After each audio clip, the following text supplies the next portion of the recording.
Ayos na siguro to. Makabili ako ng pagkain dito. Bebenta ko na nga. Uy, ayos to. May kalakal pa. Saka may ari nito. Mahingi ko kaya to. Hoy, ano kinukuha mo dyan? Uy, parang di. Ikaw pala yan. Tingin ko na sana yung kalakal mo eh. Baka pwedeng bigyan mo lang sa akin to. Ano? Pre, wag mo nga pakilawin yung kalakal. Tsaka, kailan pa kita naging kumpare? Pre, grabe ka naman. Kapag abroad ka lang, hindi mo na ako kilala. Pre, ako to si Ryan. Oo, si Ryan. Kilala kita. Pero hindi kita kumpare. Saka, ayaw ko makipagkaibigan sa inyo. Kasi, ganyan pa rin ang buhay nyo hanggang ngayon. Ganun ba, pre? Sige, pasensya ka na. Hindi ko na hihingin yan. Sige, pre, alis na ako. Pero sana, huwag nga makikita pagkatao ko. Pasensya ka na. Sige, umalis ka na. Dami pa sinasabi. Uy, ayos ah. Daming kalakal ah. Marami ako may bebenta nito.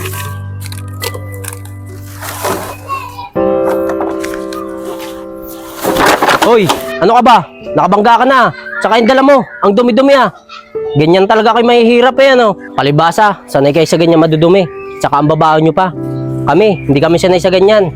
Tsaka nakaka-provision na kayo. Uy, Randy, ano ka ba? Si Ryan yun ah. Grabe ka naman magsalita sa kaibigan mo.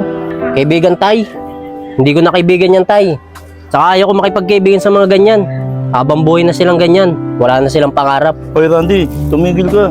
Grabe ka naman magsalita sa kaibigan mo. Hindi pa ako itong mga tayo. Hamakin mo na yung tao. Kawawa rin. Dapat nga makatulong pa tayo sa kanya eh. Saka Randy, mula bata magkaibigan na kayo ni Ryan. Huwag kang ganyan. Umangat lang tayo ng konti sa buhay. Ginaganyan mo na si Ryan. Huwag kang ganyan, Randy. Humingi ka ng sorry sa kaibigan mo. Okay lang po yung kay Agustin. Huwag niyo pagalitan yung anak niyo. Hindi pwede, Ryan. Kailangan makahingi ng tawad sa anak ko. Humingi ka ng tawad sa kaibigan mo. Opo tay. Ryan, pasensya ka na sa mga sinasabi ko sa iyo ha. Masyado kita minaliit. Ryan, pwede ba ulit tayo maging magkaibigan? Oo naman, Randy. Bata naman tayo noon pa eh. Salamat Ryan ha.